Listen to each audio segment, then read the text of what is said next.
এবং মুসাফিরি আমাদের জীবনের শুরু হইতে শেষ পর্যন্ত, অর্থাৎ রুহের জগৎ থেকে একবারে শেষ পর্যন্ত মুসাফিরি জীবনের 5টি ধাপ। চতুর্থ ধাপ হচ্ছে কবর। এই কবরে আমাদেরকে প্রশ্ন করার পর আমরা যদি জবাব দিতে পারি তাহলে আমাদের কবর হয় জান্নাতের বাগান, আর প্রশ্নের জবাব না দিলে কবর হয় জাহান্নামের বিষাক্ত গর্ত। পৃথিবীতে আমরা দেখি অনেক সময় অপরাধ করলে বিভিন্ন উৎকুচের মাধ্যমে এই অপরাধ হইতে আমাদেরকে নিষ্কৃতি লাভ করা যায়, অপরাধ থেকে মুক্তি লাভ করা যায়। কিন্তু আল্লাহ রাব্বুল আলামিনের দরবারে আমাদের আমলনামায় এমন সূক্ষ্ম হইতে সূক্ষ্মভাবে লেখা হয়েছে যে আল্লাহ রাব্বুল আলামিনকে ফাঁকি দেওয়ার কোনো সুযোগ নেই। আল্লাহর বান্দাবান্দীরা যখন কবরের জবাব দিবে প্রশ্নের, তখন তাদের কবরকে জান্নাতের বাগান বানানো হয়, আর যখন জবাব দেওয়া সম্ভব না হয় তখন জাহান্নামের গর্ত হয়। এইভাবে হাজার হাজার লক্ষ লক্ষ কোটি কোটি বছর অতিবাহিত হয়। আবুল বাশার আদম আলাইহিস সালাম থেকে শুরু করে এখন পর্যন্ত অনেক মানুষের ইন্তেকাল হয়েছে, যার কোনো হিসাব নেই। এই হিসাব শুধু আল্লাহ রাব্বুল আলামিন ছাড়া আর কাহারও পক্ষে জানা সম্ভব নেই, এবং কোনো মানুষও জানতে পারবে না। মুহতারাম হাজিরিন, আবুল বাশার আদম আলাইহিস সালামের সময় যাদের ইন্তেকাল হয়েছে তারাও এখন পর্যন্ত কবরে আছেন। হয়তো কেউ আছেন জান্নাতের বাগানের, কেউ আছেন জাহান্নামের বাগানে। অর্থাৎ কারো কবর হচ্ছে জান্নাতের বাগান, আর কার কবর হচ্ছে জাহান্নামের গর্ত। মুহতারাম হাজিরিন, আমাদের পঞ্চম ধাপ হচ্ছে আলমুল কিয়ামা। এই চতুর্থ ধাপ হচ্ছে আলমুল বরজখ, কবরের জগৎ, আর পঞ্চম ধাপ হচ্ছে আলমুল কিয়ামা, কিয়ামতের জগৎ, কিয়ামতের দিন। আল্লাহ রাব্বুল আলামিন যখন ইসরাফিল আলাইহিস সালামকে আল্লাহ রাব্বুল আলামিন যখন নির্দেশ দিবেন, অর্থাৎ কিয়ামতের যখন সময় হবে, আল্লাহ রাব্বুল আলামিন ইসরাফিল আলাইহিস সালামকে তার সিংহায় ফু দেওয়ার জন্য, ফুৎকার করার জন্য নির্দেশ দিবেন। তখন ইসরাফিল আলাইহিস সালাম বলবেন, রাব্বুল আলামিন আপনার হাবিব জমিনে, উনাকে আপনি তুলে নিন। ইসরাফিল আলাইহিস সালাম প্রথম মৃদু আকারে ফুৎকার দিবেন, এই আওয়াজের মাধ্যমে আল্লাহর হাবিবকে আল্লাহ রাব্বুল আলামিন তুলে নিবেন। এরপর আবার ইসরাফিল আলাইহিস সালাম আওয়াজ দিবেন, এরপর আবার সিংহায় ফুৎকার করবেন। এইবার বারবার ফুৎকার করার কারণে কিয়ামত কায়েম হয়ে যাবে। আল্লাহর হাবিব বলেন, কিয়ামতের তো বিশাল প্রান্তর হবে, সমস্ত নবী রাসূল এবং তাদের উম্মতগণ এই বিশাল প্রান্তরে হাজির হবে। এটা হচ্ছে আমাদের পঞ্চম ধাপ। কিয়ামতের প্রান্তরে আল্লাহ রাব্বুল আলামিন বিচার করবেন। তখন আমাদের এই বিচারে আমাদের চূড়ান্ত ফয়সালা হবে। পৃথিবীতে যেভাবে কোনো ব্যক্তিকে যখন সাজা দেওয়া হয়, সাজা দেওয়ার পূর্বে, অর্থাৎ একজন ব্যক্তির প্রতি যখন মামলা হয়, মামলা হওয়ার পর তিনি হাজতে থাকেন, এরপর চূড়ান্ত যখন রায় প্রদান করা হয় তখন তার সাজা হয়। এইভাবে আমরা যখন খবরে যাব, যারা আল্লাহওয়ালা তাদের খবরকে আল্লাহ জান্নাতের বাগান বানাবেন, আর যারা আল্লাহর বিরোধিতা করেছে, আল্লাহর অবাধ্য যারা, তাদের খবর হবে জাহান্নামের গর্ত। চূড়ান্ত বিচার কিন্তু কিয়ামতের ময়দানে হবে। হাজিরিন, আল্লাহ রাব্বুল আলামিন সেই দিন চূড়ান্ত বিচার যখন আল্লাহ রাব্বুল আলামিন করবেন, ওই দিন আল্লাহ রাব্বুল আলামিন নামাজীদেরকে বিশেষ বিশেষ পুরস্কার দান করবেন। আমাদের আমলের মধ্যে সবচেয়ে গুরুত্বপূর্ণ আমল এবং ফরজ হচ্ছে যে নামাজ আদায় করা। আল্লাহর হাবিব রাসূল করিম সাল্লাল্লাহু আলাইহি ওয়াসাল্লাম ইরশাদ করেছেন, বুনিয়াল ইসলামু আলা খামসিন, শাহাদাতি আল্লা ইলাহা ইল্লাল্লাহ ওয়া আন্না মুহাম্মাদুর রাসূলুল্লাহ ওয়া ইকামিস সালাতি ওয়া ইতাই যাকাতি ওয়াল হজ্জি ওয়া সাওমি রমাদান মুত্তাফাকুন আলাইহি। ঈমান গ্রহণের পর আমাদের সর্বপ্রথম দায়িত্ব হচ্ছে, ঈমান গ্রহণের পর সর্বপ্রথম দায়িত্ব হচ্ছে নামাজ কায়েম করা। আল্লাহর হাবিব বলেছেন ইকামিস সালাহ, নামাজ কায়েম করা। নামাজ শুধু আদায় করা না, যে আপনি পরিবারের প্রধান একজন মুরব্বী, আপনি পরিবারের প্রধান একজন মুরব্বী নামাজ পড়ে নিলেন, আপনার পরিবারের কোনো মানুষ আর নামাজ পড়লো না, সেটা নামাজ হয় নাই। হাজিরিন, আল্লাহ রাব্বুল আলামিন তার কালামে পাকে বলেন ইয়া আইয়ুহাল্লাযীনা আমানু কু আনফুসাকুম ওয়া আহলিকুম নারা। হে ঈমানদারগণ, তোমরা নিজেরা বাঁচো, তোমাদের পরিবারকেও জাহান্নামের আগুন থেকে বাঁচাও। আপনি পরিবার প্রধান, শুধু নামাজ পড়লেন, আর কেহ নামাজের দ্বার ধারে না। আপনার যুবক সন্তান সন্ততিরা, মেয়েরা, ছেলেরা, যুবতী ছেলেরা, যুবক, আপনার পরিবার নামাজ পড়েন না, আপনি নামাজ পড়লেন, নামাজের হক আদায়। হাজিরিন, আল্লাহর হাবিব রাহমাতাল লিল আলামিন আমাদের সম্পর্কে বলেছেন কুল্লুকুম রাঈন ওয়া কুল্লুকুম মাসউলুন আন রাইয়াতিহি। ও হে আমার উম্মতেরা, তোমরা প্রত্যেকেই হচ্ছে অভিভাবক। তোমরা তোমাদের পরিবারের অভিভাবক, রাষ্ট্রের অভিভাবক, গ্রামের অভিভাবক। আল্লাহর হাবিব বলেন আল্লাহ রাব্বুল আলামিন কিয়ামতের দিন তোমাদেরকে তোমাদের এই অভিভাবকত্ব সম্পর্কে জিজ্ঞাসা করবেন। আপনি নামাজ পড়লেন, আপনার পরিবারের মানুষ নামাজ পড়লো না, আল্লাহ আপনাকে জিজ্ঞাসা করবেন যে হে, তুমি নামাজ পড়েছো কিন্তু তোমার পরিবার কেন নামাজ পড়লো না? আপনাকে জবাব দিতে হবে। এজন্য সন্তান সন্ততি পরিবার পরিজন নিয়ে নামাজ কায়েম করা, প্রতিষ্ঠা করাই হচ্ছে আল্লাহর হুকুম, রাসূলের হুকুম। হাজিরিন, প্রিয় নবী রাহমাতাল লিল আলামিনের কাছে একজন সাহাবী আগমন করে আরজ করলেন ইয়া রাসূলুল্লাহ, আমি জান্নাতে আপনার সঙ্গে থাকতে চাই। সাহাবী আরজ করলেন ইয়া রাসূলুল্লাহ, আমি জান্নাতে আপনার সাথে থাকতে চাই। আল্লাহ রাসূল বললেন তুমি যদি জমিনে বেশি বেশি সিজদা দান করো, অর্থাৎ বেশি বেশি নামাজ যদি পড়ো, তাহলে আশা রাখি আল্লাহ তোমাকে আমার সাথে জান্নাতি করে নেবেন। সুবহানাল্লাহ। অধিক নামাজ পড়া হচ্ছে রাসূলের সঙ্গে জান্নাতে যাওয়ার একটি নিদর্শন। হাজিরিন, আল্লাহর হাবিবের সঙ্গে জান্নাতে যেতে হলে অধিক নামাজ পড়তে হবে। নামাজ না পড়লে জান্নাতি হওয়া যাবে না। এজন্য ঈমান গ্রহণের পর প্রথম দায়িত্ব হচ্ছে নামাজ কায়েম করা। নামাজীদের পুরস্কার হচ্ছে পৃথিবীতে আল্লাহ রাব্বুল আলামিন নামাজীদের রিজিককে আল্লাহ রাব্বুল আলামিন বাড়িয়ে দেন, আসান করে দেন। আপনারা দেখেছেন যে 30,000 বেতন পান তিনি যেভাবে ফ্যামিলি চালান, একজন মসজিদের ইমাম 5,000 বেতন পেয়ে তার ফ্যামিলি সেভাবে চলে। এর কারণ হচ্ছে তিনি মসজিদের দায়িত্ব আদায়ের পাশাপাশি 5 ওয়াক্তের নামাজ সময় মতো আদায় করেন।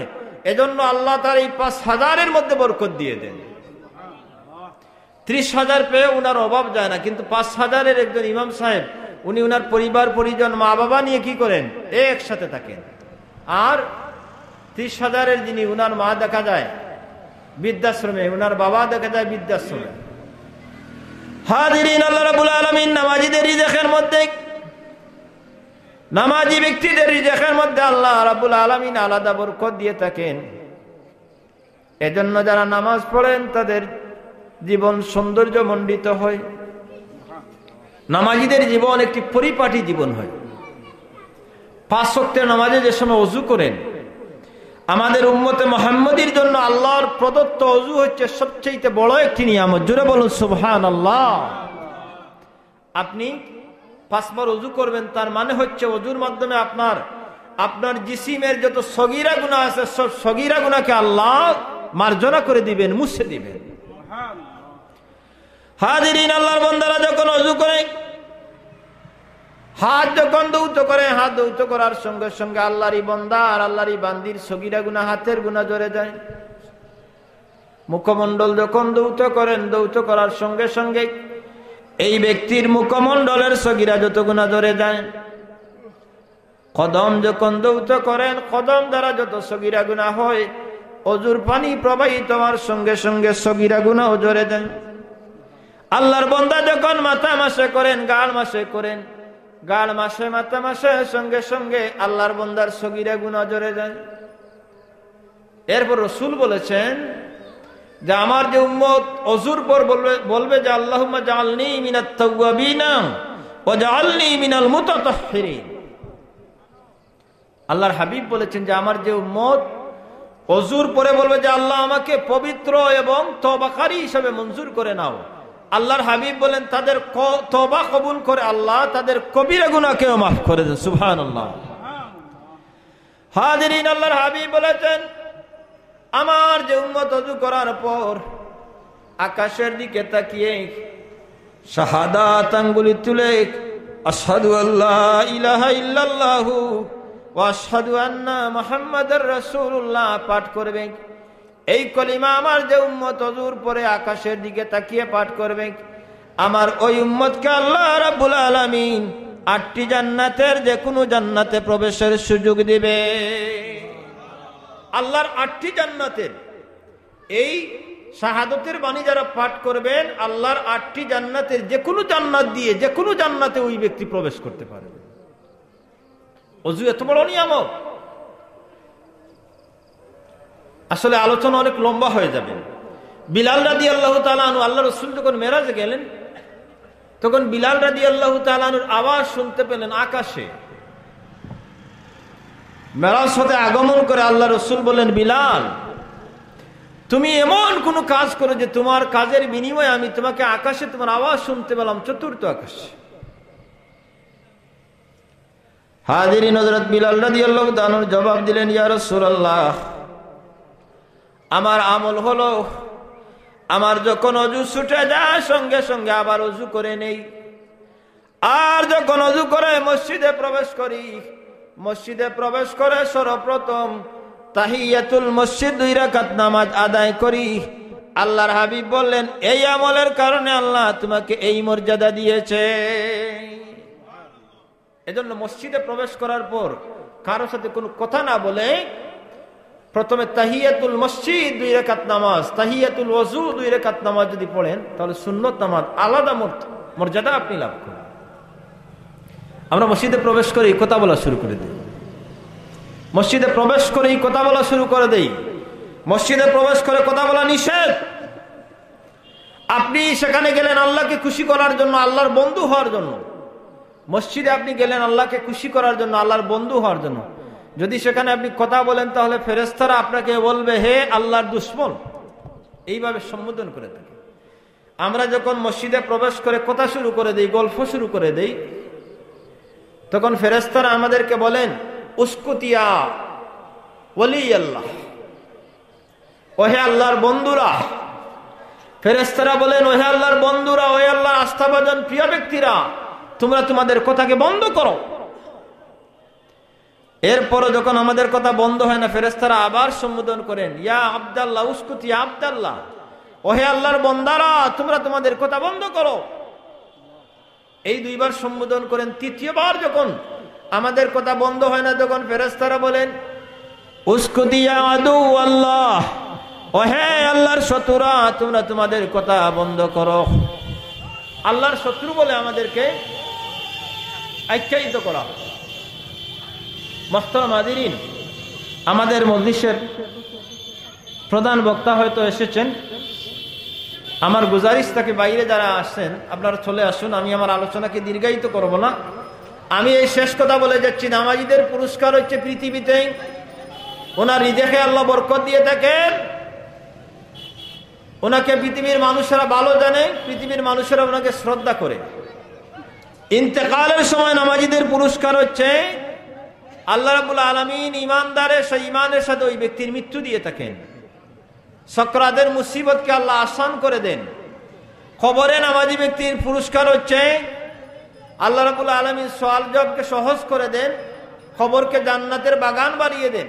এবং হাসরেও পুরস্কার রয়েছে, হাসরের দিনে পুরস্কার রয়েছে যে তার হিসাবকে, নামাজি ব্যক্তির হিসাবকে আল্লাহ রাব্বুল আলামিন সহজ করে দিয়ে আমলনামা, নামাজিদের আমলনামা ডান হাতে দিয়ে আল্লাহ তাদেরকে জান্নাতবাসী করেন। জোরে বলুন সুবহানাল্লাহ। মুহতারাম হাজিরিন, আমার শুরুতে আলোচনা কিন্তু অন্যদিকের ছিল।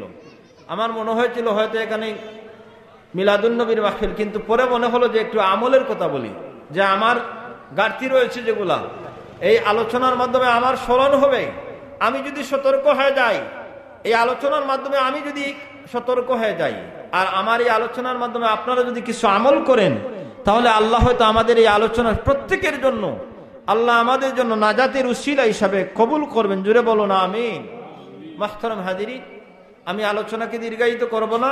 মুআজ্জাজ মেহমান এসেছেন, ওনাকে আপনারা নিয়ে আসুন। আমার একটি গুজারিশ হচ্ছে, আমাদের প্রথম স্টেশন ছিল, আবার বলছি, আলমুল আরওয়াহ, রুহের জগৎ। সেখান থেকে আলমুল আরহা, মায়ের পেট।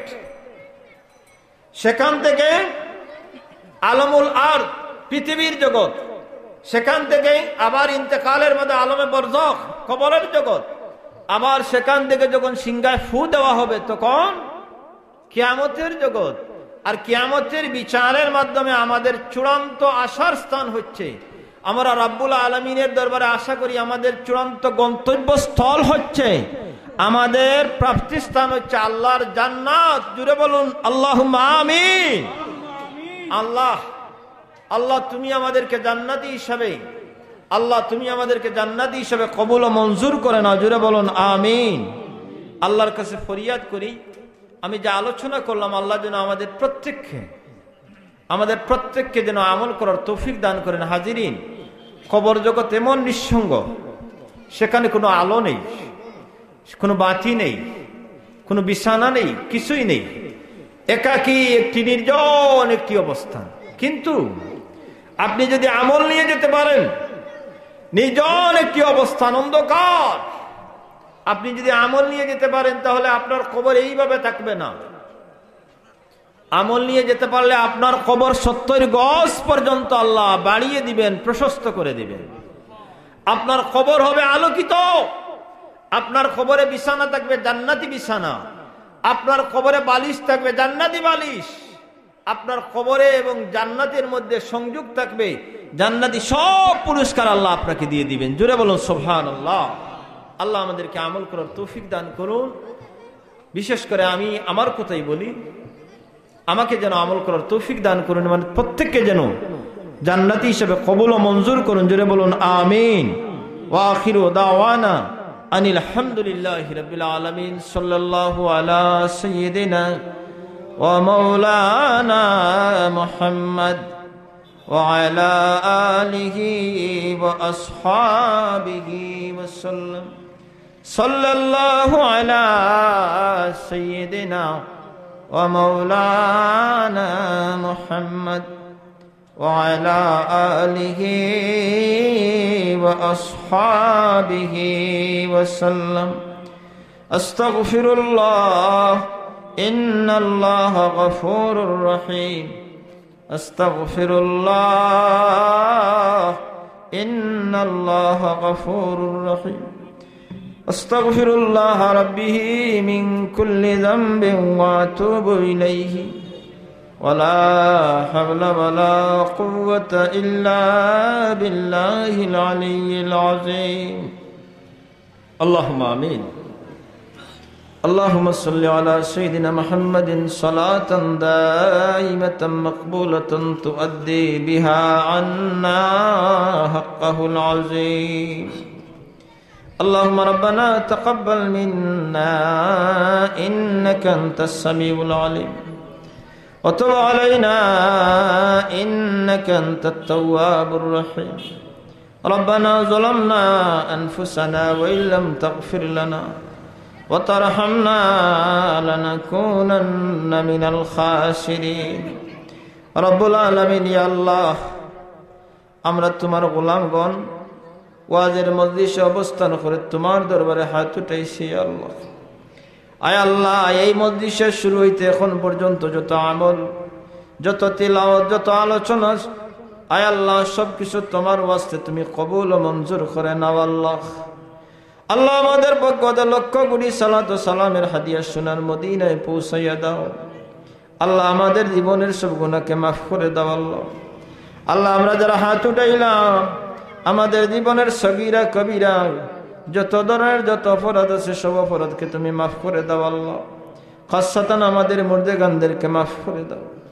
আমাদের যাদের মা বাবা কবরবাসী তাদের কবরকে জান্নাতের বাগান বানিয়ে দাও। আল্লাহ, এই এলাকার মুর্দেগান যত কবরবাসী প্রত্যেকের কবরে আজকের মজলিসের সব আমলের হাদিয়া পৌঁছাইয়া দাও। আল্লাহ, কবরবাসী মুর্দেগানদের কবরকে জান্নাতের বাগান বানিয়ে দাও। আল্লাহ, তোমার যে বান্দারা কষ্ট করে আয়োজন করেছেন, তোমার বান্দাদের দিন ও দুনিয়াকে রোশন করো। আল্লাহ, তোমার বান্দাদের মুর্দেগানদের কবরকে জান্নাতের বাগান বানাইয়া দাও। আয় আল্লাহ, দেশে বিদেশ হইতে যারা সাহায্য করেছেন কবুল ও মঞ্জুর করো। আয় আল্লাহ, আমাদের প্রত্যেকের বেমারকে শিফা এনায়েত করো। আমাদের মুসিবতকে আসান করে দাও। আমাদের রিজেকের মধ্যে বরকত এনায়েত করো। আয় আল্লাহ, মওত পর্যন্ত যত আমল সব তোমার ওয়াস্তে করার তৌফিক এনায়েত করো। আল্লাহ, তুমি আমাদেরকে তোমার ওয়াস্তে আমল করার তৌফিক এনায়েত করো। আয় আল্লাহ, রিয়া হইতে আমাদেরকে হেফাজত করো। বিফদলি সুবহান রাব্বিকা রাব্বিল ইজ্জাতি আম্মা ইয়াসিফুন ওয়া সালামুন আলাল মুরসালিন والحمد لله رب العالمين آمين السلام عليكم ورحمة الله